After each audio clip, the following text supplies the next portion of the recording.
Hoy tenemos una sesión dedicada a la melatonina. ¿Qué posibilidades terapéuticas tiene el COVID?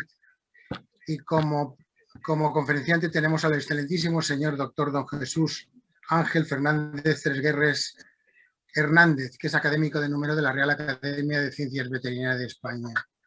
Bueno, antes de iniciar mucho les rogaría que apaguen los micrófonos para evitar todo tipo de interferencias y mejorar la visibilidad de este sistema telemático de transmisión.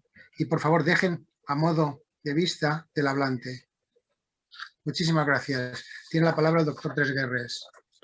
Buenas tardes, excelentísimo señor presidente de la Real Academia de Ciencias Veterinarias, excelentísimos señoras y señores académicos, señoras y señores, queridos amigos. Voy a compartir la pantalla lo primero. A ver, ¿dónde está? Aquí.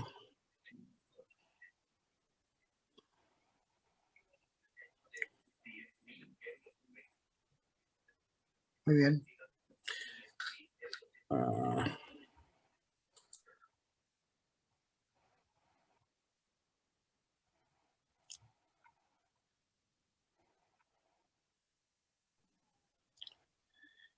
Vamos esta tarde a comentar las posibilidades terapéuticas de la melatonina en el COVID-19. Como se pueden imaginar, todas las cosas que les voy a contar no las he hecho yo solo, sino que tengo todo un montón de colaboradores, algunos de los cuales figuran en esta primera diapositiva y también, por supuesto, en el manuscrito correspondiente.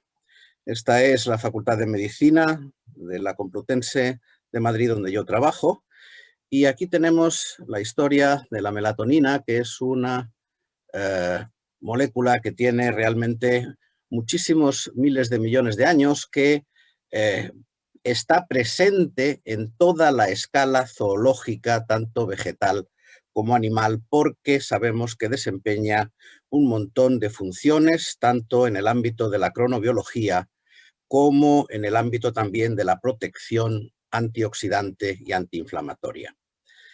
En la especie humana y también en los otros mamíferos, se produce fundamentalmente en la glándula pineal durante la oscuridad y es un importante antioxidante tanto hidrosoluble como liposoluble. Aunque siempre se dice que se produce en la glándula pineal es porque la melatonina que medimos en la sangre procede efectivamente de la glándula pineal, pero hay también una melatonina extrapineal que, sin embargo, incluso está a concentraciones más elevadas que las que se producen en la pineal, pero tiene otras funciones y no juega, por ejemplo, un papel en la parte de defensa, digamos, en el ámbito de la cronobiología. Aquí ven ustedes una imagen del grupo de Granada, en donde vemos cómo la producción y los niveles de melatonina, que son máximos, como acabo de decir, durante la oscuridad, o sea, durante la noche, presentan una distribución en función de la edad de las personas. Hasta los 35 años tenemos mucha melatonina, con 45 va bajando y ya con 65 y 75 prácticamente no se puede detectar ese pico nocturno de melatonina, que es en última instancia uno de los marcadores de los ritmos cronobiológicos. Como hemos dicho antes, en la glándula pineal se van a producir la melatonina que pasa a la sangre, mientras que en el ámbito extrapineal, prácticamente en todos los tejidos del organismo, se produce melatonina también y está a una concentración 10 órdenes de magnitud superiores. Hay que tener en cuenta que la producción de energía por parte de las mitocondrias supone la activación de los 4 complejos mitocondriales que conocemos, que luego van a conectarse con la producción de ATP en la misma mitocondria. Pero en este proceso se escapan parte del oxígeno que pasa a través de los distintos complejos mitocondriales y van a dar lugar a la liberación de una serie de generación de radicales libres, tanto de oxígeno como de nitrógeno, y en toda esta producción de radicales libres, la mitocondria, cuando somos jóvenes, produce antioxidantes que son capaces de bloquear dichos radicales. Pero cuando ya superamos los 40, los 50, necesitamos ayuda externa por parte de otros antioxidantes y en esos la melatonina puede ser un elemento muy importante. La melatonina, como he dicho antes, interviene en la regulación de los ritmos estacionales y circadianos.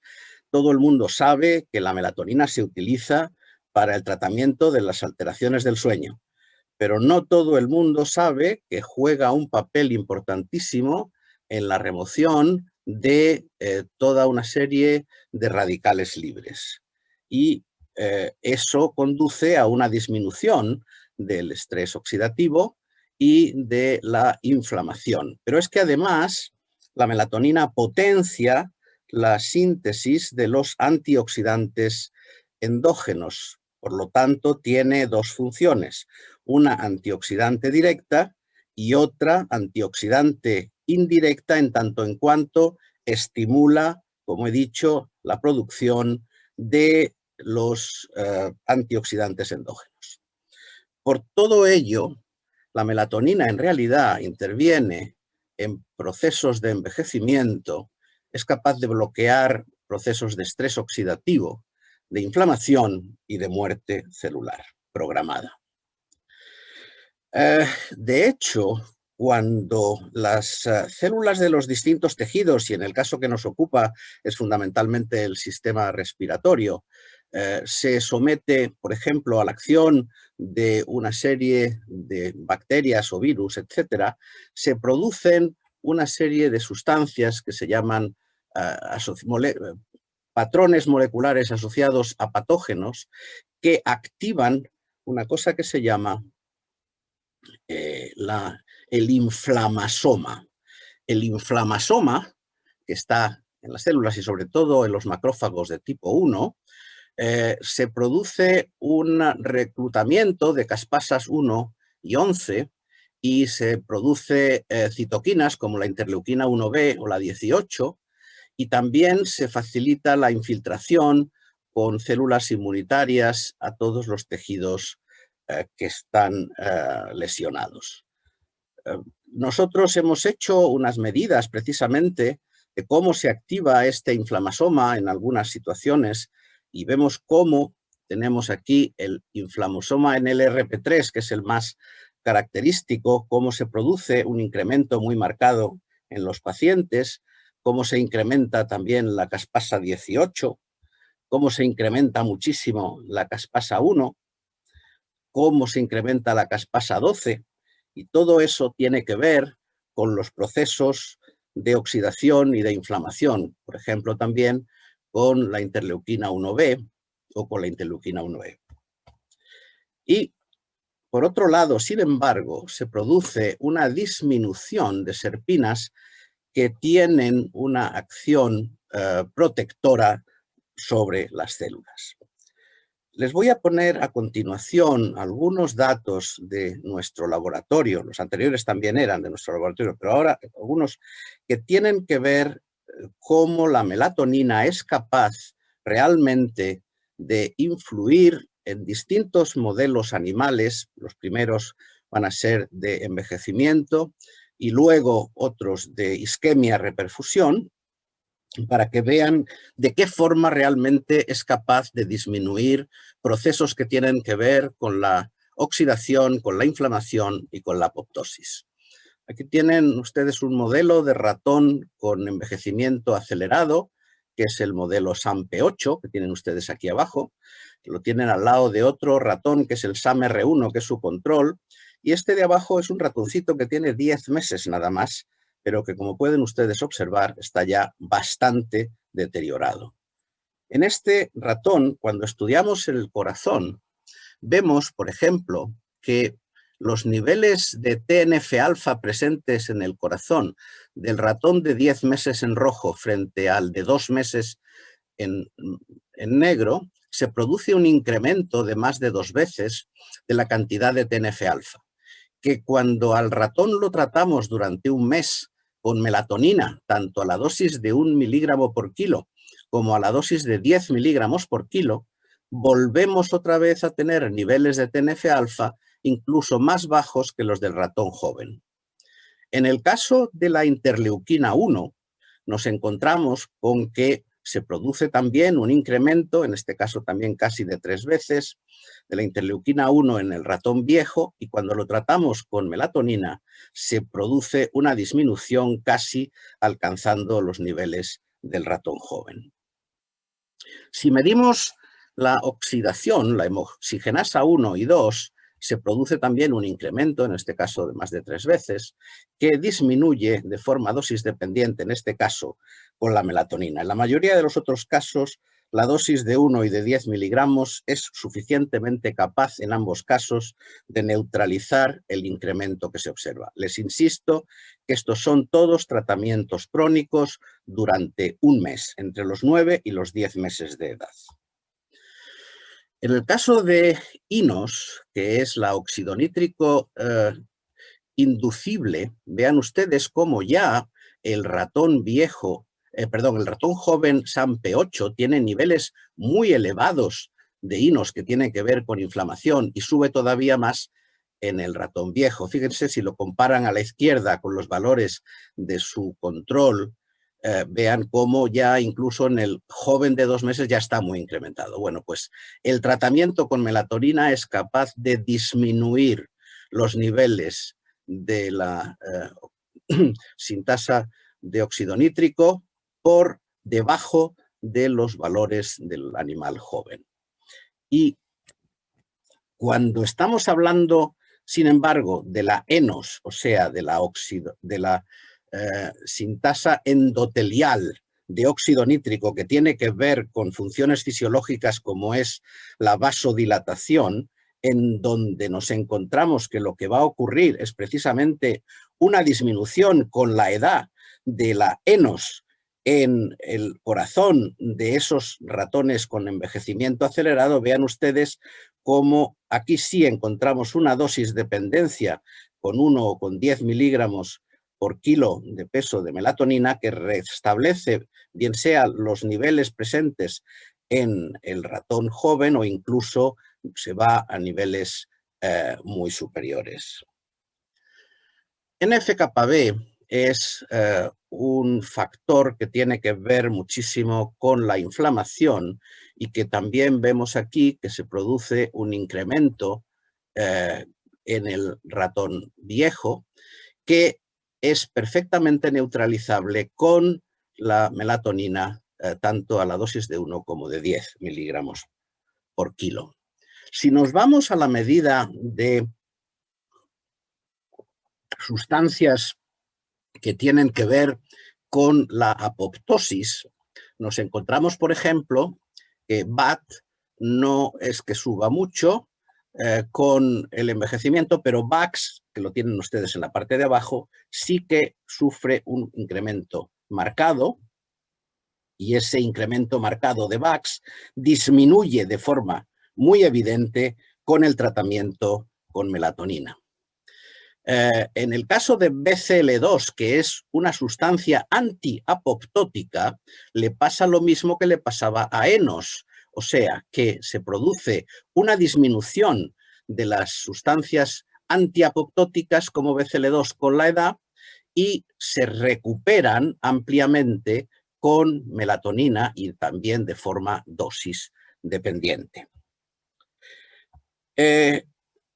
Vamos a ver ahora, lo que estoy intentando hacer en esta primera parte de la presentación es demostrarles de la manera más evidente posible que la melatonina es capaz realmente de inhibir de una forma absolutamente clara la liberación de muchas citoquinas y de todas las sustancias que tienen que ver con inflamación, con estrés oxidativo y con apoptosis. Ahora utilizamos otro modelo experimental, que es las ratas Zucker, que es una rata obesa, en donde generamos una isquemia en el hígado, bloqueamos a nivel del pedículo hepático y dejamos el 80% del hígado isquémico durante 35 minutos y observamos en esa situación, fíjense ustedes aquí, el hígado de estas ratas en situación normal, sham operadas,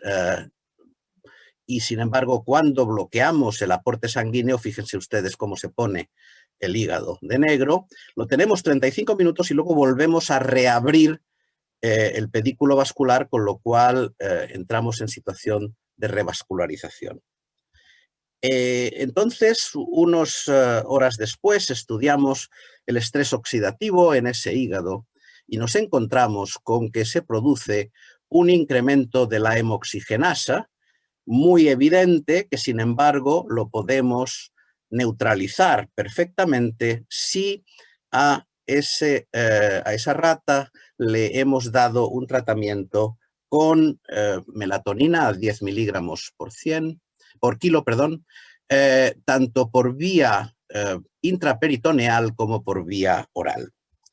Fíjense, en caso de la producción de malonildialdehído como medida de la situación de oxidación, también la administración de melatonina por vía sistémica disminuye, pero por vía oral disminuye todavía más dicha oxidación. Cuando hablamos de INOS, de la óxido nítrico sintasa inducible asociada a inflamación, fíjense que se multiplica 5 veces después de la isquemia reperfusión y que la administración de melatonina es capaz de neutralizarla y la administración oral todavía más. Así como en los estudios anteriores estábamos hablando de efectos crónicos porque era un tratamiento durante un mes, aquí son solamente tratamientos que duran 2 días. Aquí vemos la producción de óxido nítrico por la INOS, que se incrementa también 2 veces, más o menos, y que disminuye con la melatonina intraperitoneal y con la melatonina por vía oral. Estos hígados de estas ratas sometidas a isquemia reperfusión presentan una disminución del contenido de ATP en los hepatocitos y eso mismo también es capaz de recuperarse con el tratamiento con melatonina, tanto por vía intraperitoneal como por vía oral. Cuando estudiamos inflamación, nos encontramos con que el interferón, por ejemplo, se incrementa más de 2 veces tras la isquemia reperfusión y disminuye con la melatonina. MCP1 disminuye también con melatonina, sobre todo con melatonina oral. Y TNF-alfa le pasa exactamente igual, siempre es la melatonina oral mucho más efectiva que la melatonina intraperitoneal, y en el caso de la interleuquina 1B lo mismo podemos observar. Como pueden darse ustedes cuenta, son todas las sustancias que en un momento determinado también se van a liberar en la famosa tormenta de citoquinas en el COVID-19. Vean ustedes, en el FKB, que es un heterodímero, y entonces hemos medido 2 dímeros diversos, entonces en los 2 se produce un efecto muy evidente del tratamiento con melatonina. Cuando lo que vamos a ver es lo contrario, esto es la acción de la melatonina sobre la actividad de enzimas como la glutatión peroxidasa, que disminuye tras la isquemia reperfusión y se recupera con la administración de melatonina. Y lo mismo, la expresión de PCNA se incrementa mucho tras la isquemia reperfusión y disminuye marcadísimamente con el tratamiento con melatonina. Cuando hablamos de muerte celular, de apoptosis, estamos viendo cómo se incrementa BAT y cómo disminuye con melatonina, cómo se incrementa VAX y cómo disminuye con melatonina. BCL2 en este caso no se afecta, pero AIF sí, que es un inductor de apoptosis también, y que disminuye con la administración de melatonina. Lo hemos hecho esto mismo para el estudio de la isquemia cerebral. El anterior ha sido una isquemia seguida de reperfusión. En el caso de la isquemia cerebral hemos bloqueado la arteria cerebral media y hemos visto cómo se produce en el hipocampo ipsi y contralateral y en la corteza ipsi y contralateral un incremento de las mismas sustancias que hemos estado midiendo en el hígado, concretamente interleuquina 1 beta. Vean ustedes, lo primero quiero mostrarles esta primera figura en donde vemos que dependiendo de la edad a la que hacemos la lesión de bloqueo de la arteria cerebral media, la respuesta que se obtiene es distinta. Fíjense, en una rata de 2 meses, a las 24 horas el caso de la interleuquina 1B sube hasta aquí, esta zona roja, y en 7 días es la barra azul. Cuando estamos hablando de una rata de 6 meses, la lesión es muy superior a las 24 horas hasta aquí y a los 7 días hasta aquí. Y cuando hablamos ya de ratas de 14 meses, todavía tenemos mayor lesión. Fíjense cómo se incrementa interleuquina 1B en el hipocampo derecho a las 24 horas y a los 7 días. Es en estas ratas de 14 meses en donde hemos visto qué es lo que pasa cuando protegemos al animal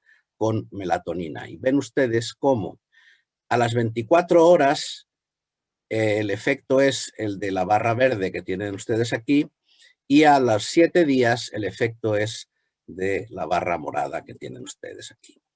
En el hipocampo izquierdo también aparecen lesiones por efecto sobre el polígono de Willis. Vean ustedes aquí en la corteza derecha pasa exactamente igual.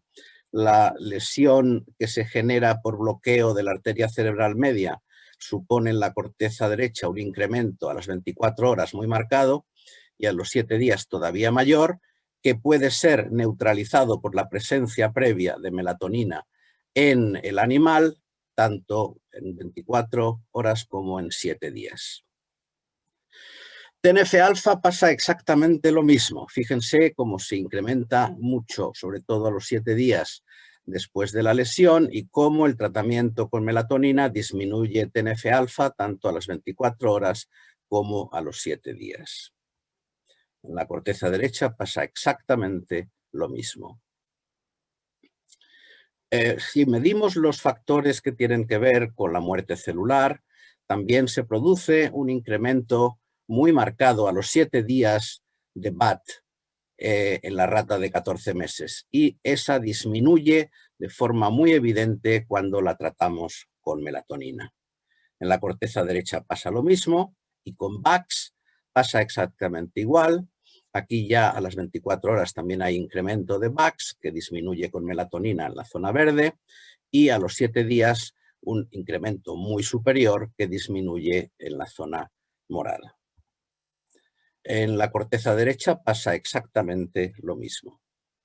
Y con BCL2, que como les decía antes era antiapoptótica, lo que ocurre es que a los 7 días hay una caída de esa BCL2 porque se produce una lesión de esa zona, pero que es compensable con el tratamiento con melatonina. ¿Y qué son las sirtuinas? Pues las sirtuinas, lo mismo que la sertina que vimos anteriormente con el inflamasoma, son factores de protección celular que disminuyen también tras la isquemia en el caso del hipocampo y cómo se produce una recuperación de la misma con el tratamiento con melatonina. Hay un hecho interesante porque luego les voy a comentar un poco las razones por las cuales creemos que es necesario la utilización de dosis más altas de melatonina para el tratamiento del COVID, de las que en algunos lugares se están utilizando. Por eso quiero mostrarles unos estudios que hicimos nosotros también hace unos años de dosis-respuesta, donde vemos cómo, por ejemplo, en TNF-alfa, cuando se produce la isquemia-reperfusión hepática que vimos anteriormente, dependiendo de la dosis que yo le dé de melatonina, consigo una dosis dependencia que aquí es con 1 miligramo kilo, con 5 miligramos kilo, 10 miligramos kilo y 50 miligramos kilo. O sea que es evidente que para conseguir una recuperación ad integrum del TNF-alfa que se altera por la isquemia-reperfusión aquí, prácticamente llegamos a necesitar en la rata 50 miligramos por kilo. En caso de la interleuquina 1 beta pasa exactamente igual, o sea que así como para muchas cosas 1 o 10 miligramos por kilo supone un efecto suficiente desde el punto de vista de la restitutio ad integrum, en algunas otras cosas, sin embargo, se requieren dosis de hasta 50 miligramos por kilo. Aquí tenemos el interferón, lo mismo exactamente, vemos también una perfecta situación de dosis dependencia. Con NF-κB también lo mismo, y eso es lo que nos ha obligado a pensar en dosis mucho más altas de las que se están utilizando en algunos lugares para el tratamiento del COVID. Con INOS, o sea, la óxido nítrico sin tasa inducible, se produce lo mismo, un efecto dosis dependiente, y sin embargo, con el malorildialdehído, el efecto antioxidante prácticamente ya es casi máximo con 1 o por supuesto con 5 miligramos por kilo. Ya no se produce una bajada superior. Y en el caso de las transaminasas, que también hemos visto que se protegen con el tratamiento con melatonina, pues también prácticamente la dosis, no hay una dosis dependencia muy evidente, ni en GPT ni en GOT. Con VAX, sin embargo, que es uno de los elementos inductores de apoptosis, sí que hay una dosis dependencia, y con BAT también la podemos encontrar. Igualmente que con AIF, que es otro de los factores inductores de apoptosis. En el caso de BCL2 nos encontramos lo contrario, esto es la bajada con la isquemia-reperfusión, y la recuperación prácticamente ad integrum ya es con 1 miligramo por kilo, pero si damos más dosis es capaz de producir más cantidad de BCL2.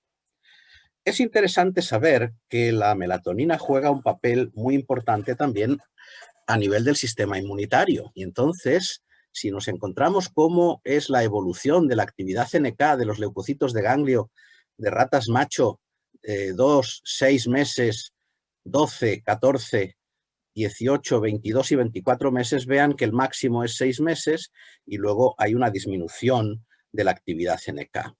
En el caso de la capacidad quimiotáctica es máxima con 2 meses y luego se produce una disminución muy evidente. Y la respuesta linfoproliferativa también tiene un efecto que es edad dependiente. Bueno, pues cuando damos melatonina durante 2 meses a animales de 22 meses ya, fíjense cómo se produce un incremento. Este es el animal sin tratar y este es el animal tratado con melatonina durante 2 meses o durante 5 meses. Y vean ustedes cómo la respuesta linfoproliferativa de leucocitos de ganglio también se incrementa, es la línea amarilla, con melatonina de forma muy evidente, también con estrógenos y con hormona de crecimiento, pero fundamentalmente con melatonina. Y en el caso de la actividad NK, que habíamos visto que disminuía mucho tras un máximo a los 6 meses, la melatonina es capaz de restablecerla de forma muy, muy evidente. Pasamos ahora a ver exactamente el problema de la infección que nos ocupa por SARS-CoV-2. Todos los pacientes con COVID-19 presentan fiebre, tos seca, mialgia, fatiga, diarrea. Los síntomas varían además en función de la edad. En algunos casos la enfermedad progresa hacia la gravedad y resulta en inflamación aguda pulmonar o bien en síndrome agudo de distrés respiratorio que conduce a insuficiencia respiratoria, cardíaca, sepsis y parada cardíaca. Les insisto mucho en el tema de la dependencia de la edad porque, como les he mostrado hace un momento, la melatonina va disminuyendo con la edad, con lo cual cada vez que somos mayores tenemos menor protección por parte de la melatonina.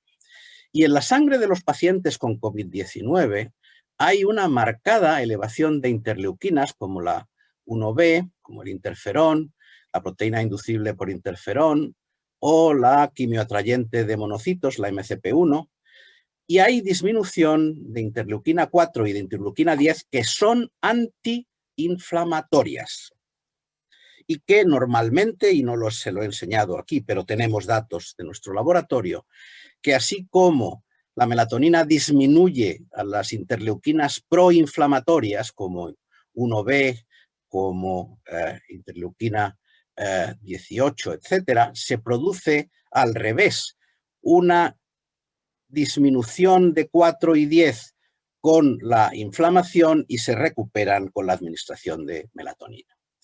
Por ello, podemos hipotetizar que la patogénesis del COVID-19 contribuyen de manera muy importante esa inflamación excesiva sobre un sistema inmunitario un tanto deprimido y una tormenta de citoquinas.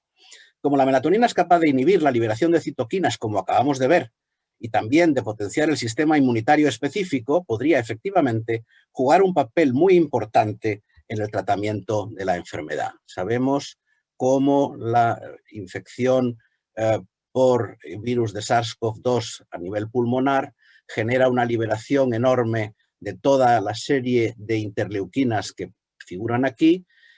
Resulta que hay una disminución de neutrófilos y de linfocitos, o sea, una disminución de la respuesta inmunitaria adaptativa, y sin embargo se produce cuando fuera de control una tormenta de citoquinas que la melatonina puede perfectamente bloquear, aparte que puede mejorar las alteraciones del sueño y de los ritmos biológicos, con lo que puede actuar a muchos niveles, como veremos al final. Resulta que el virus del SARS-CoV-2 se une a las distintas células que va a infectar en el tejido pulmonar o en otros tejidos, utilizando al receptor de la enzima de convertidora de angiotensina tipo 2, el AC2, anclando la glicoproteína de superficie de los spikes del propio virus al receptor dimérico de AC2, con lo que lo inactiva y se potencia la acción, porque el AC2, les recuerdo que lo que está haciendo es transformar la angiotensina 2 en angiotensina 3. O sea, está disminuyendo la acción de la angiotensina 2. Y por lo tanto se potencia la acción de la misma cuando se bloquea o se une el virus al receptor de AC2. Y se producen las lesiones tisulares varias. Este receptor AC2 está en la membrana celular unida a la calmodulina. La melatonina, una de las cosas que hace es bloquear la calmodulina, con lo que el receptor se suelta de la membrana y deja de ser capaz de unirse al SARS-CoV-2. Entonces, la respuesta de la unión del virus al AC2 reduce el efecto positivo fisiológico de disminuir la acción excesiva de la angiotensina 2, con lo que se promueven las lesiones multiorgánicas. Podríamos considerar entonces a la melatonina como un inhibidor indirecto por su acción sobre la calmodulina del acoplamiento entre la AC2 y el SARS-CoV-2 durante el proceso de la infección. En este sentido, hay varios autores que han propuesto a la melatonina como inductora de una reducción importante de la carga viral, como es el doctor Cardinali, que está aquí presente en esta sesión.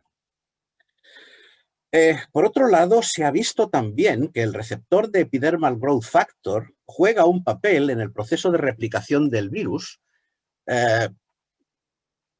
y este es un trabajo del año 20 del doctor Klan, de manera que el bloqueo de dicha interacción impide la replicación del virus hasta el punto de que este doctor Klan propuso una serie de dianas terapéuticas, tanto en el receptor de Epidermal Growth Factor como de todos los fenómenos y señales posreceptor. Hay, de hecho, toda una serie de fármacos procedentes de las terapéuticas antitumorales que interfieren eficazmente con la vía del Epidermal Growth Factor, pero también de forma muy evidente lo hace la melatonina. Vemos aquí cómo cuando el SARS-CoV-2 interactúa con el receptor de Epidermal Growth Factor, se produce la replicación del virus a la izquierda. Pero si bloqueamos esta acción de alguna manera interfiriendo sobre el epidermal growth factor, como hace la melatonina, como vemos aquí, es la melatonina la que bloquea al epidermal growth factor, con lo que se inhibe la replicación del virus. Por lo tanto, la melatonina no es un antiviral, pero sin embargo, otra persona que sabe muchísimo de melatonina, que es el doctor Reiter, decide que tiene acciones indirectas antivirales debido a sus acciones antiinflamatorias, antioxidantes y a los efectos potenciadores del sistema inmunitario. La utilización, de hecho, de melatonina en ratones infectados con el virus de la encefalitis, por ejemplo, disminuye la viremia, disminuye la parálisis, reduce la mortalidad y disminuye la carga viral. Y todos son una serie de publicaciones bastante recientes. La melatonina determina también en modelos infectados por el virus sincitial la reducción de lesión oxidativa pulmonar, de liberación de citoquinas proinflamatorias y del reclutamiento de células inflamatorias. Todos estos hechos, además de los recientemente sumarizados por Reiter, apoyan el uso de la melatonina en estas enfermedades virales y también las acciones antiinflamatorias, antioxidantes y estimulantes del sistema inmunitario apoyan su efecto beneficioso. Es entonces como un fármaco no específico para prevenir de manera temprana la infección con el virus SARS-CoV-2 en pacientes y que ésta evolucione hacia situaciones, que no evolucione hacia situaciones de gravedad que requieran hospitalización. Esta recomendación se basa en la capacidad de la melatonina para suprimir las reacciones inflamatorias excesivas y para modular el sistema inmunitario, atenuando la reacción innata, que es ciega y potencialmente dañina, a la vez que potencia la respuesta adaptativa, selectiva y beneficiosa.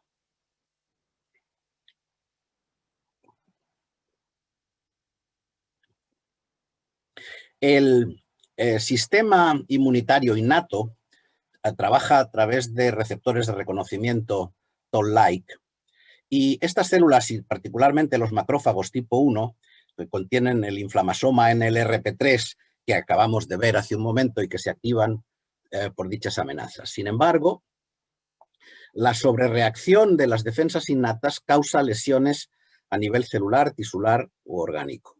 La melatonina puede modular esta hiperreacción mediante la supresión de las citoquinas inflamatorias, interleuquina 1B, 6, TNF-alfa, además de otros mecanismos, como hemos visto anteriormente que ocurre efectivamente, además de otros mecanismos que facilitan la respuesta inmunitaria adaptativa en el timo y otras partes del sistema inmunitario. De hecho, Cardinali y otros han planteado las posibilidades terapéuticas de la melatonina en el COVID-19 en base a sus acciones antioxidantes, antiinflamatorias e inmunomoduladoras. Además, como hemos visto, existen evidencias indirectas de acción antivírica que podía intervenir en la acción del COVID-19. Sobre todo porque es capaz de interferir en la utilización del amarrado, por decirlo así, del docking al AC2 como lugar de anclaje de las células, y también impedir la acción sobre el receptor de epidermal growth factor, como acabamos de ver. Teniendo en cuenta las secuelas neurológicas, la melatonina podría además desarrollar sus conocidos efectos neuroprotectores. Y como elemento final, la idea de su acción inmunológica podría potenciar además la propia respuesta a las vacunas. Como dice el doctor Cardinali, podría ser la bala mágica que ayudase a vencer esta epidemia. Eso siempre y cuando nos hagan caso las autoridades correspondientes. Vean ustedes aquí, esta es una imagen del doctor Cardinali, cómo la melatonina es capaz de bloquear la situación de infección en el SARS-CoV-2, la inflamación excesiva a nivel pulmonar con toda la liberación de las citoquinas, puede generar inmunorregulación, bajar el estrés oxidativo, interferir en la cronodisrupción y en el sueño, y todo eso va a conducir a una mejoría muy importante. He recibido hace pocos días de QIAGEN como regalo, como mucho supongo a muchos investigadores, una pathway de la patogénesis del virus que incluye desde todos los procesos de inicialmente unión al AC2 y al Epidermal Growth Factor y toda una serie de pasos que son, por supuesto, no son visibles en esta imagen, pero lo que yo quiero hacerles ver es que en toda esta serie compleja de elementos mediante los cuales el virus va a atacar a las células, fíjense en todos los lugares donde la melatonina es capaz de actuar. Bloquea indirectamente la unión al AC2. Bloquea la unión al Epidermal Growth Factor. Bloquea la producción de caspasas a este nivel. Frena el inflamosoma, el NRP3, a este nivel. Bloquea la producción de NF-κB a estos niveles. Bloquea también el COX-2, la activación de COX-2 a este nivel, más NF-κB a estos niveles y la famosa tormenta de citoquinas. Con lo cual, no es solamente un proceso en donde estamos interviniendo, sino realmente muchos procesos. Bueno, aquí hay un primer trabajo ya publicado por el grupo del doctor Cardinali, Brusco y colaboradores, en pacientes de neumonía admitidos a una unidad de cuidados no intensivos, y resulta que administrada correctamente la melatonina era capaz de restaurar el patrón circadiano de sueño-vigilia, mejorando también mucho la situación clínica de los pacientes. En un estudio del Centro Médico Irving de la Columbia University, en pacientes de COVID-19 que requirieron intubación, con 791 pacientes, se mostró que la melatonina fue el único fármaco que consiguió mejorar los resultados de manera que fueron estadísticamente significativos. Hay dos ensayos clínicos que se han publicado. Bueno, uno es en Filipinas y otro es en Irán. En el de Filipinas utilizan de 30 a 70 miligramos por día en 4 dosis y solo es en 10 pacientes, pero en todos se produjo una mejoría muy evidente. Y en el Irán utilizan una dosis de 9 miligramos y tienen también unos efectos muy positivos. Nosotros tenemos en marcha, en el momento actual, un ensayo clínico abierto de diseño cuasi experimental en el Servicio de Medicina Intensiva del Hospital Clínico de San Carlos, en el que se está evaluando la seguridad y la eficacia de una dosis única administrada por la noche de melatonina por vía oral. Hemos utilizado 50 miligramos, 100 miligramos y 200 miligramos de melatonina en pacientes con, imagínense, graves porque estaban ingresados en una unidad de cuidados intensivos. De los 180 pacientes críticos que han recibido la melatonina hasta la fecha, no se han detectado ningún tipo de alerta de seguridad. Y aunque todavía no disponemos de la totalidad de los datos, los efectos son extremadamente alentadores. Cuando se hace un estudio de estas características sin ningún tipo de ayuda, ni por parte gubernamental, ni por parte de ningún laboratorio, hace muy complicado la posibilidad de obtener de forma relativamente rápida todos los datos que quisiéramos haber puesto hoy en el día de hoy aquí. Lo que podemos decir como conclusiones generales es que el virus del COVID-19 entra en las células interaccionando con el receptor AC2 y también necesita del receptor de Epidermal Growth Factor. La infección desarrolla una respuesta oxidativa e inflamatoria enorme con liberación de citoquinas proinflamatorias. La melatonina es capaz de impedir el anclado al receptor de AC2 y bloquea el receptor de epidermal growth factor. Y además disminuye la respuesta inflamatoria y la liberación de la tormenta de citoquinas. Por eso disminuye, como la melatonina disminuye con la edad, por eso esta edad juega un papel muy importante. La terapéutica con melatonina es capaz de revertir, al menos en parte, tanto la interacción con AC2 y epidermal growth factor, el estrés oxidativo, la inflamación, reduciendo así las alteraciones del COVID-19. Actúa la melatonina sobre muchos tejidos. Es un poderoso antioxidante, reduce la inflamación, reduce la apoptosis en células normales, pero las incrementa en células tumorales. No tiene casi efectos secundarios, es muy barata. El problema es que en Europa no hay ningún laboratorio que esté produciendo melatonina a las dosis que nosotros necesitamos. De hecho, tuvimos que echar mano, sobre todo al principio, de la farmacia militar para obtener las melatonina que tuvimos que utilizar, sobre todo al principio, insisto, en este estudio clínico. Tenemos que considerar las enfermedades autoinmunes, sobre todo de origen intestinal, como potencialmente de riesgo, pero muy poco. De hecho, en ninguno de los pacientes, de los 180 pacientes tratados, ha habido ningún efecto secundario evidente. Y las dosis, no hemos visto que haya diferencias entre la dosis de 50, de 100 y de 200 durante más de un mes.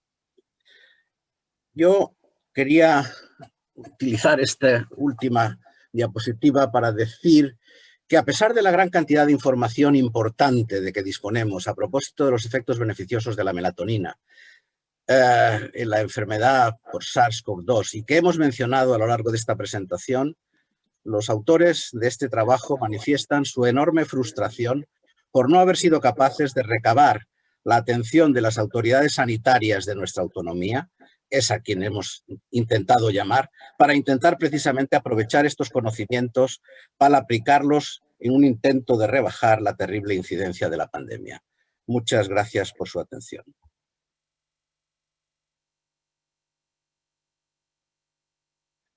Gracias, doctor Tresguerres, por esta magnífica presentación sobre la melatonina. Y a continuación abrimos a discusión su presentación. ¿Alguno de los presentes quiere intervenir?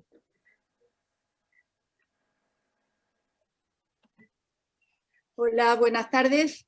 Sí, buenas tardes. Hola, bueno, quiero felicitar al doctor Tresguerres por esta magnífica charla. Bueno, yo soy Germaine Escamen, de la Universidad de Granada y gran amiga del profesor Tresguerres. Bueno, efectivamente estoy de acuerdo con el doctor Tresguerres.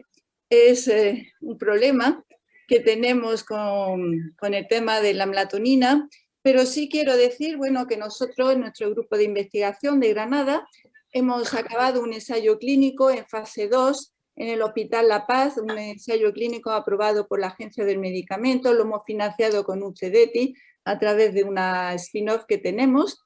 Los resultados han sido magníficos.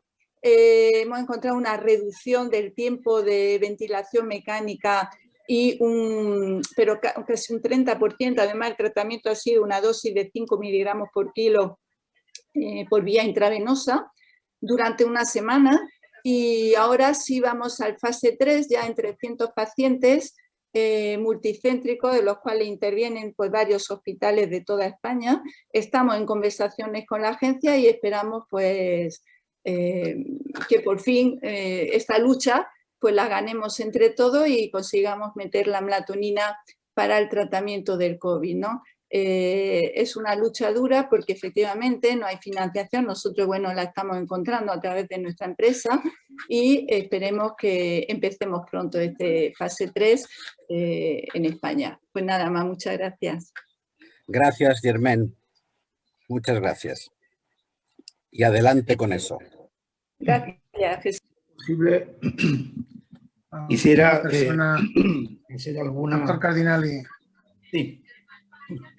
Si es posible, quisiera hacer alguna consideración a esta brillante presentación. No hay ninguna duda que los datos que provienen del laboratorio del doctor Tresguerres, de muchos otros laboratorios básicos, nos hacen pensar que estamos ante una alternativa extraordinaria y nos lleva a la misma frustración que nosotros hemos tenido aquí en la Argentina con la misma sordera selectiva de las autoridades alrededor de este tema, a pesar de la información y sobre todo de la inocuidad de la melatonina como agente terapéutico. Hay un punto que sí quisiera destacar, que lo destacó por supuesto el doctor Tresguerres, pero que me parece que es de extremada importancia, y es la función de la melatonina como coadyuvante en la vacunación. Estamos viviendo un momento crítico con el tema de vacunas, con el tema de eficacia, con el tema de efectividad, y parece mentira que los medios de comunicación no se hagan eco de un hecho que es muy evidente: la eficacia de una vacuna en un protocolo de fase 2, que puede ser del 90%, baja en la fase 4, es decir, la aplicación clínica, a 50-60%. Y por eso es imprescindible pensar cuáles son los elementos que nos puede ayudar a darle el poder necesario a estas vacunas. Y el sueño ha sido identificado de una manera inequívoca con respecto a las vacunas antigripales como un elemento fundamental, y yo no he visto en ningún momento, en ninguna recomendación, en ninguna cartilla de vacunación que aparezca respete su sueño, proteja su sueño, y ese es un lugar muy importante para la melatonina. Pero los trabajos del doctor Tresguerres, el trabajo de la doctora Escamés y el doctor Acuña Castroviejo en Granada son muy importantes, y van a ser muy trascendentes tener esos resultados, porque lo que estamos necesitando es eso, es la información objetiva que nos permita avanzar con esta cuestión que creemos que es de extraordinaria importancia en esta realidad. Muchas gracias. Gracias, Daniel. Buenas tardes desde España. Muy bien, ¿alguna aportación más? ¿Alguna pregunta? Si se me permite, soy Juan Tamargo, Arturo. Doctor Tamargo, adelante. Bueno, en primer lugar, gracias, Jesús. Esperaba tu presentación, evidentemente, puesto que los datos que hemos visto en la literatura, aunque sean aislados, indicaban que la melatonina podría tener un cierto papel.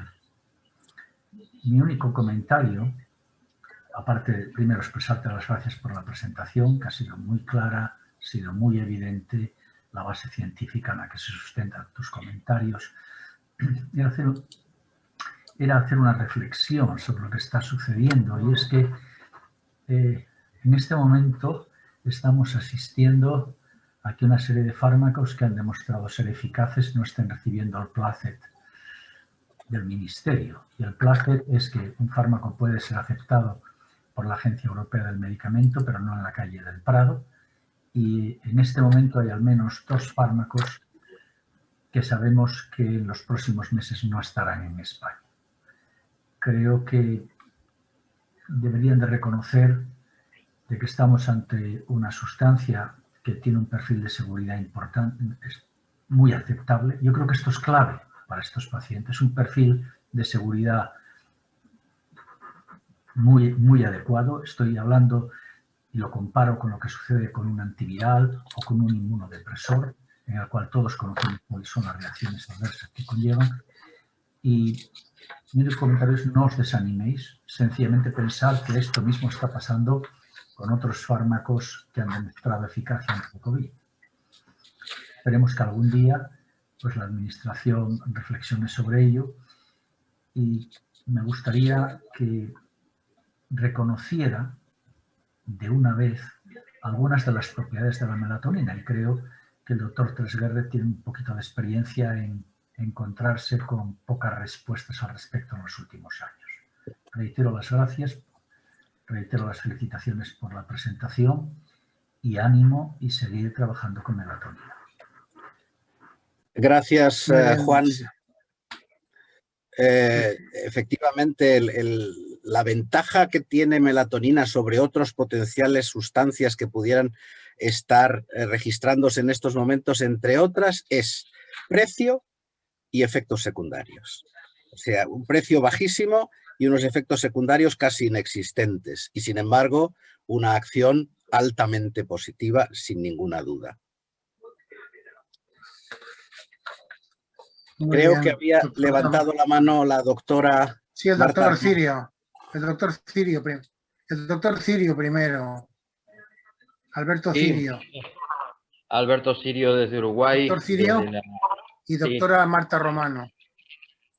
Bien, desde Uruguay, miembro de la Academia Nacional de Veterinaria Uruguaya, quiero felicitar al doctor Tresguerres por esa presentación brillante que me ha llegado particularmente porque por mi formación yo soy fisiólogo veterinario y sus esquemas, sus gráficas me recordaron mucho los tiempos, yo estoy jubilado ahora, me recordaron mucho los tiempos de docencia en nuestra facultad.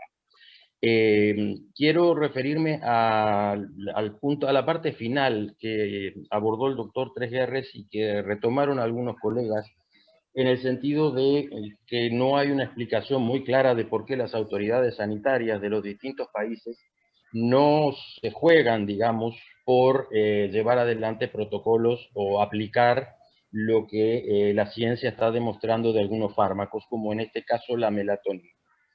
Nos pasa lo mismo en este momento a nosotros y en muchas partes del mundo con otro fármaco, con otra molécula que ha demostrado, si bien en ensayos pequeños de no una enorme significación estadística, pero muchísimos en todo el mundo, que nosotros estamos tratando de impulsar ahora en Uruguay y en Argentina también, que es la ivermectina.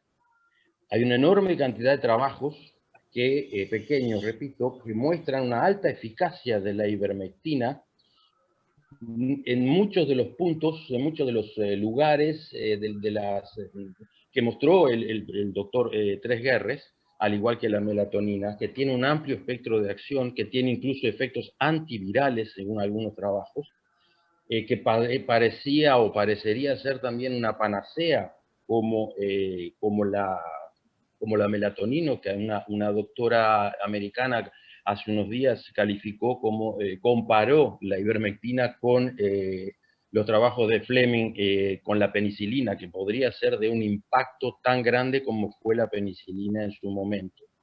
Entonces, nosotros nos enfrentamos también con el hecho de que hay autoridades sanitarias, gubernamentales, estatales, etcétera, que no apoyan, no se juegan por desarrollar protocolos, no solo protocolos de investigación, sino protocolos de aplicación clínica para el uso de esta molécula. Estamos potenciando, estamos apoyando en la Academia de Veterinaria de Uruguay el desarrollo de un proyecto de investigación local que ya lo tenemos, lo estamos presentando, y esperamos que tenga un poco de efecto. Por eso, volviendo a lo del principio, me llama un poco la atención, no tengo una respuesta lógica, como determinados fármacos que son muy prometedores, como la melatonina, como la ivermectina, no han recibido suficiente apoyo de las autoridades de distintos países e incluso de la Organización Mundial de la Salud. La Organización Mundial de la Salud acaba de emitir un comunicado diciendo que, no negando los efectos de la ivermectina, pero no apoyando su utilización por el momento en el tratamiento preventivo y curativo del COVID. Dejo planteada mi interrogante, no creo que nadie me la pueda contestar. Muchas gracias, doctora. Muchas gracias. Doctor Tresguerres, ¿quiere contestar?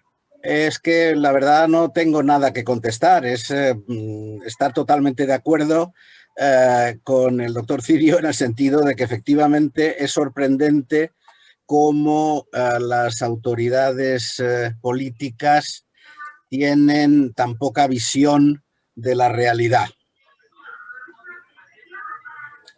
Muy bien. La doctora Marta Romano tiene la palabra. La doctora Marta Romana. Tiene que activar el micro. Ahora sí. Sí, gracias. Buenas tardes. El micro, ahora. Es un gusto enorme escucharte y bueno, ver todo lo que has aportado en el campo de la melatonina, en el campo básico, digamos, de la melatonina, además de lo que están haciendo ahora ustedes y otros grupos. Mi pregunta es acerca de las interacciones. ¿Qué interacciones puede haber entre la dexametasona que se administra, ya está totalmente aceptado que se administra en los casos moderados y graves, y la melatonina? O sea, ¿qué papel jugarían una con la otra? Y la otra pregunta, si me permiten, es, en el paciente que está sedado, entubado, ¿cómo actuaría la melatonina? Porque este paciente está recibiendo fármacos para mantenerlo sedado, por supuesto, y no sé si se han hecho estudios del sueño y este tipo de cosas en este tema tan interesante. Encantado de verte, Marta. Contesto la segunda, la primera. Nosotros hemos tratado prácticamente a todos los pacientes, estaban casi todos ellos intubados. Por lo tanto, la melatonina, aunque se ha administrado por vía oral, se ha administrado por sonda nasogástrica.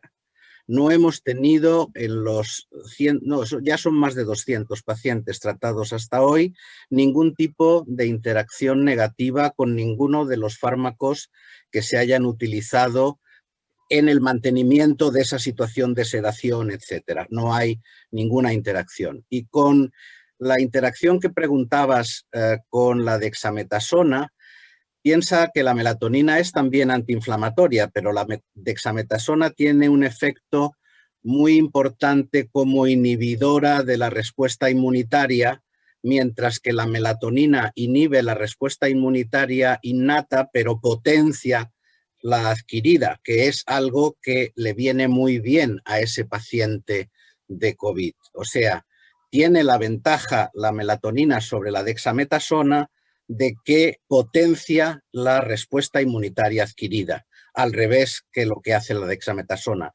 Que la dexametasona tiene un efecto muy importante cuando el paciente, sobre todo, inicia su proceso de desestabilización por el exceso de inflamación, etcétera, y en muchos casos ayuda mucho, pero sin embargo tiene ese otro efecto negativo como reductor de la respuesta inmunitaria. Gracias. Una pregunta más. El doctor Leopoldo Cuellar. Sí. Bueno, mi felicitación muy sincera al profesor doctor Tresguerres por su magnífica conferencia, porque a mí me ha hecho rememorar mis épocas de actividad profesional en lo que se refiere, como siempre, a la acuicultura. No podía referirme a otras cosas. En los peces, la glándula pineal se encuentra muy superficial en el cráneo, muy superficial, y se utilizó entonces para regular la reproducción y estimular la reproducción en los peces. Y mi pregunta, más que es una pregunta, es una curiosidad. ¿Se sabe algo sobre este tema que el doctor Tresguerres haya incidido en los animales? Sí, vamos a ver. La melatonina, los dos usos que se les dan oficialmente a la melatonina, uno es la inducción de sueño y tratamiento del jet lag, y el otro, desde el punto de vista veterinario, se utiliza mucho la melatonina, sobre todo en Australia, para modificar los periodos de celo de las ovejas. Lo mismo que se puede utilizar para los otros roedores como el hámster, etc. Yo puedo generar activación o inhibición de la respuesta reproductiva estacional utilizando la melatonina como señal, porque si le doy melatonina a un hámster, lo que hago es que lo vuelvo a la situación de quiescencia y no reproductiva. Pero si le doy melatonina a un ciervo, lo que hago es que activo el sistema reproductor. Aparentemente eso es un contrasentido, pero no lo es, porque el ciervo activa su sistema reproductor en octubre y por lo tanto cuando vienen los días cortos, que son los que cuando yo doy melatonina estoy simulando en el animal, sin embargo el hámster que tiene una activación del sistema reproductor en la primavera se activa con los días largos y esos, cuando yo le doy melatonina, le inhibo la reproducción. Quiere decir, la melatonina es una señal y entonces, dependiendo del tipo animal que nos encontremos, el efecto que vamos a ver es de un tipo o de otro. Sobre la especie humana no parece que desde el punto de vista reproductor tenga ningún efecto evidente. Muchas gracias. Darío, María Celia Darío tiene la palabra. ¿Qué tal? Buenas tardes, la doctora Darayo de Argentina. Una pregunta, yo hago medicina funcional, ortomolecular también, he hecho una extensa formación en esto, y utilizamos mucho la melatonina vía sublingual, que permite reducir mucho la dosis. Yo no sé si eso lo han... ¿alguien tiene conocimiento o lo han intentado? Porque además abarataría más aún el tratamiento, porque teóricamente es el 10% de la dosis que se podría utilizar. No sé si alguien tiene conocimiento Pero depende para qué lo quiera usted utilizar.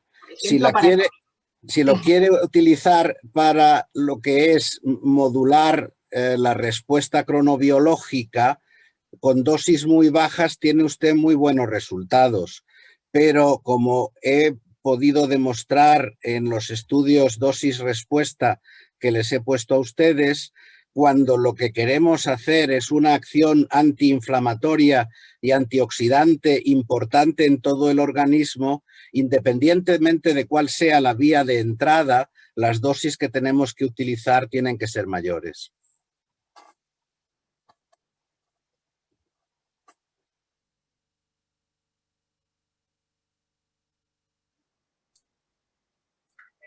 ¿Alguna pregunta más? No veo que... Sí, el doctor José Abel Ciprián. Tiene que activar el micrófono. No, la voz. Activar el micrófono. Ahora. No, activar. No. Ahora. No. Ahora. Ahora sí. Muchas gracias, doctor Jesús Ángel. Un saludo desde México. Mi pregunta sería, o comentario, ¿por qué no utilizar un modelo en cerdos? Y porque se ha visto, hay trabajos que han demostrado que la melatonina se produce más en los cerdos en la noche, ¿sí? y más que en el día. Y entonces tendrían que cambiar sus hábitos de hacer investigación del día a la noche, si utilizan a los cerditos. Y además se parecen más al humano y los datos serían más concluyentes y no sé, hasta los permisos podrían obtener más rápidamente, ¿no? Eso sería lo que quería preguntar. Para mí resultaría muy difícil trabajar con cerditos, la verdad, pero independientemente de eso, es simplemente si les cambiamos al cerdo, le cambiamos la iluminación y ponemos oscuridad durante el día y luz durante la noche, podemos trabajar con ellos por el día simulando que es precisamente la noche. O sea que eso no sería problema, porque eso lo hacemos mucho también con nuestros animales de experimentación, con ratas, etcétera. Cuando queremos ver qué efecto tiene la oscuridad, pues le ponemos oscuridad durante el día y así podemos trabajar con ellas en ese periodo.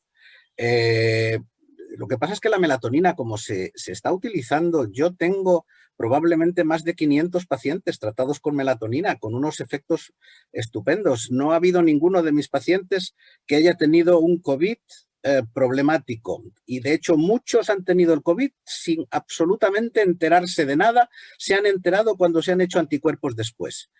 Y incluyo entre mis pacientes de 80 y tantos y de 90 y tantos años, y lo han pasado cuando lo han pasado, que se han dado cuenta en su casa y tranquilamente, y ya digo que en muchos casos se han enterado a posteriori. Quiero decir que la verdad es que tener que reproducir ahora datos en animales de algo que ya durante tanto tiempo se viene demostrando cómo funciona y cómo actúa y de qué manera actúa, yo creo que el tema sería hacer los ensayos clínicos como nos exigen las autoridades sanitarias, pero eso es muy difícil de realizar si no tenemos un apoyo económico.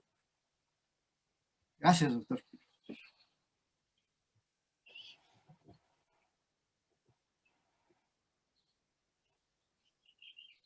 ¿Alguna persona más quiere intervenir? Sí, yo el estaría doctor Raúl Sánchez. Sí. Raúl Sánchez. Muchísimas gracias. Mis felicitaciones, doctor Tresguerres.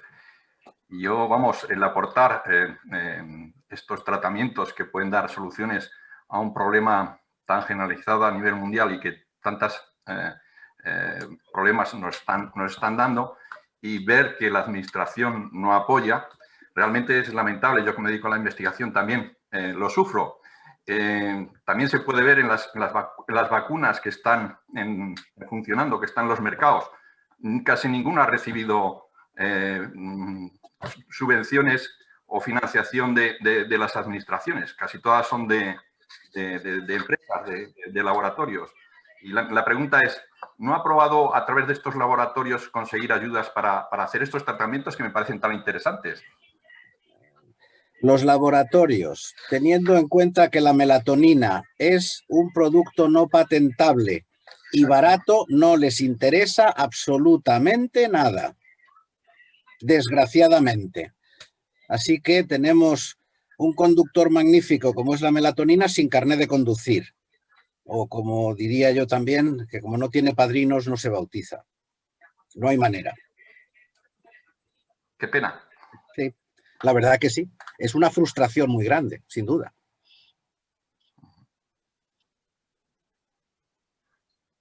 Bueno, no veo que haya ninguna pregunta más. El doctor Carpintero. Si le parece bien, vamos... No, el doctor Carpintero. Sí. Es el director de la Academia de Psicología. Sí. Buenas tardes. Carpintero. Buenas tardes. Primero, el agradecimiento a la Academia de Veterinaria por haber organizado esta magnífica sesión, y especialmente a mi querido amigo y admirado amigo, el profesor Tresguerres, que ha hecho una presentación extraordinaria y extraordinariamente clara para una persona que no es un experto. Lo que quería simplemente decir eran dos cosas. Una curiosidad, y es que el doctor Tresguerres ha hecho referencia a que la melatonina surge o nace en la glándula pineal. Y quería recordar simplemente que en los viejos tiempos de René Descartes, en la glándula pineal se situaba justamente el alma como interacción entre el cuerpo y lo espiritual. Bien, eso es una pequeña curiosidad. Pero la segunda es que, si ustedes se fijan, todo lo que se está tratando aquí es una realidad de tal magnitud social y económica, y unos intereses económicos tan extraordinariamente desarrollados, que la intervención, como acaba de decir el profesor Tresguerres, de una sustancia que no es vendible, que no es negociable especialmente y que no le interesa a las grandes compañías, se convierte en algo que más bien es un obstáculo para las políticas económicas que están montadas sobre el problema de la pandemia. Porque la pandemia la sufrimos los pacientes, pero hay una serie de gentes que están enriqueciéndose extraordinariamente con ella. Por tanto, yo lo que pediría es que de este círculo de la Academia de Veterinaria tan magnífico, se pase inmediatamente a un círculo de los medios de comunicación social de masas. Tiene esto que llegar a través de algunas personas capaces de introducir el tema en nuestra vida de la información social, de manera que se venza la resistencia que sin duda hay a una terapéutica como esta, que no va a enriquecer particularmente a nadie. Piensen que una terapéutica es siempre un proceso social, y en los procesos sociales están económicamente condicionados, lo queramos o no. Muchas gracias. Gracias, Elio, pero el problema de pasar a los medios de comunicación a mí en este momento me parece muy peligroso, sobre todo porque es ponerles delante un caramelo y sin embargo no haber ninguna solución, ni siquiera a medio plazo, porque si yo tengo la posibilidad de conseguir la melatonina a la dosis que necesito fácilmente, el tema sería más fácil, pero en España en este momento no se consigue nada más que a través de una receta de un médico, y hay muy pocos médicos que estén convencidos de su utilidad, con lo cual es que estamos ante una situación de un círculo vicioso lamentable, pero que es así. No me gustaría, hasta que hagamos una publicación con los datos reales de este estudio que estamos haciendo en el hospital, donde se vean realmente todos los datos de una manera muy clara y donde se puedan discutir ampliamente, es el momento en que yo creo que a lo mejor se puede pasar a los medios de comunicación. Muy bien. Bien. Muchísimas gracias, doctor Carpintero. Muchas gracias, señor presidente. Muy bien. Muy bien, gracias. Enhorabuena.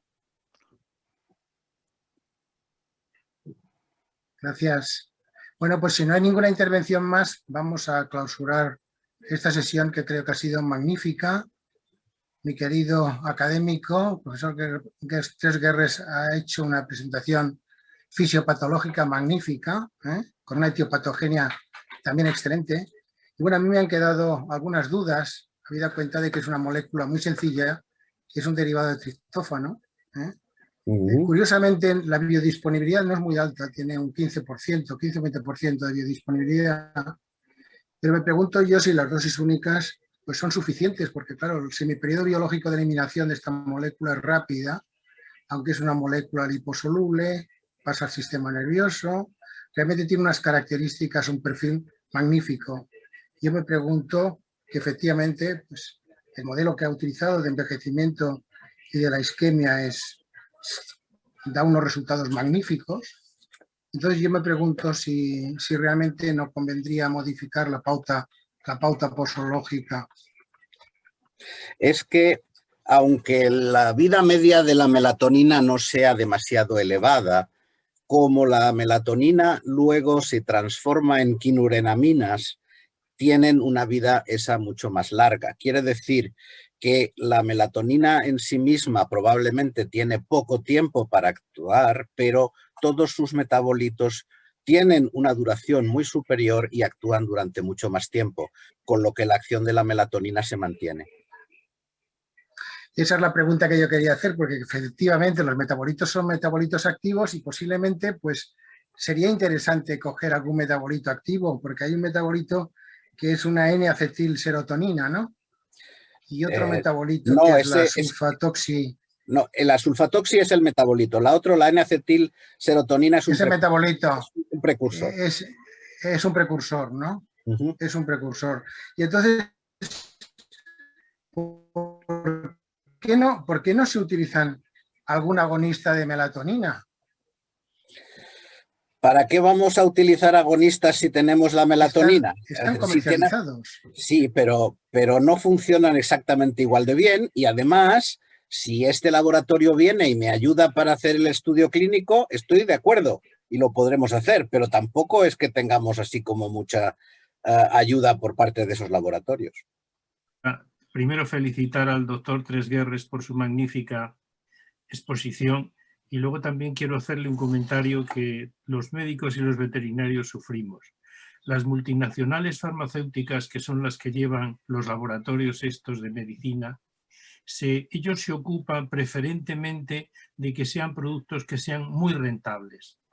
Y entonces, al no tener un producto que sea muy efectivo, pero poco rentable, porque un laboratorio, según estudios de mis tiempos de trabajar con laboratorios, era del 800%. Entonces, claro, la melatonina, debido al precio y debido a todas estas cosas, aún así, los veterinarios hemos tenido las ventajas que, como los laboratorios veterinarios son más locales y más nacionales, pues hemos tenido posibilidad de trabajar con vacunas para animales y vacunas y productos farmacéuticos veterinarios que ha sido más fácil de utilizar. Enhorabuena al doctor Tresguerres por su magnífica presentación. Gracias, Salvio. Muchas gracias. Sí, Jesús, me quedaba solamente preguntarte lo que has dicho al final de la conferencia, los coadyuvantes de la vacunación. ¿Cómo se podría utilizar, en este caso, la melatonina? Vamos a ver, la melatonina, todos los pacientes que yo tengo, incluyéndome a mí mismo. ¿Antes de la vacunación? Claro, por supuesto. Eso sería dársela antes de la vacunación, pero además durante unos cuantos días antes, porque van a potenciar la respuesta inmunitaria. Exacto. La adecuada, además. Correcto. Luego, por último, quería hacer un comentario con respecto a la vacuna o las vacunas que han salido al mercado. Ha sido gracias a una colaboración pública-privada impresionante. No cabe duda de que ha habido inversión pública, porque normalmente no se autoriza una vacuna en este tiempo. El procedimiento centralizado en la Agencia Europea del Medicamento pues tiene un tiempo, tiene unos periodos, y lógicamente pues se ve claramente pues que ha habido una colaboración importante. Por lo tanto, yo te deseo a ver si puedes hablar con la agencia, captar recursos, pero lógicamente pues una vez tenga los resultados publicados. Estoy completamente de acuerdo contigo. De todas maneras, yo aprovecho para hacer un llamamiento aquí dentro del entorno de la Real Academia de Ciencias Veterinarias. Si hay alguien que me puede proporcionar contactos con algún laboratorio, le estaré eternamente agradecido. Y los pacientes también. Y los pacientes también. Estupendo. O sea que necesitas dinero y pacientes. No, los pacientes hay todos los que quieras, eso no hay problema. Muy bien. Pues nada más, pues vamos a clausurar la sesión. Felicitar de nuevo al doctor Fernández Tresguerres por esta magnífica presentación. Y bueno, a continuación pues le voy a entregar virtualmente pues efectivamente un diploma de reconocimiento que dice la Real Academia de Ciencias Veterinarias de España, otorga el presente diploma de reconocimiento al excelentísimo señor doctor don Jesús Ángel Fernández Tresguerres por su intervención en la sesión celebrada el día 12 de abril de 2021 con la conferencia titulada Melatonina, posibilidades terapéuticas en el COVID-19. Madrid, 12 de abril del año 2021, firmado el presidente Arturo Ramón Arnadón Navarro y el secretario general Sabio Jiménez Pérez. Muchas gracias. Muy bien. Muchas gracias, Arturo. Pues muchas gracias por participar. Hemos tenido 88 personas, lo cual es de agradecer, no solamente de España, sino que han conectado pues gente de Uruguay, de Argentina, de México. Y de Alemania. Y de Alemania, efectivamente, porque no lo he reconocido dónde era el origen. Estupendo. Buenas tardes.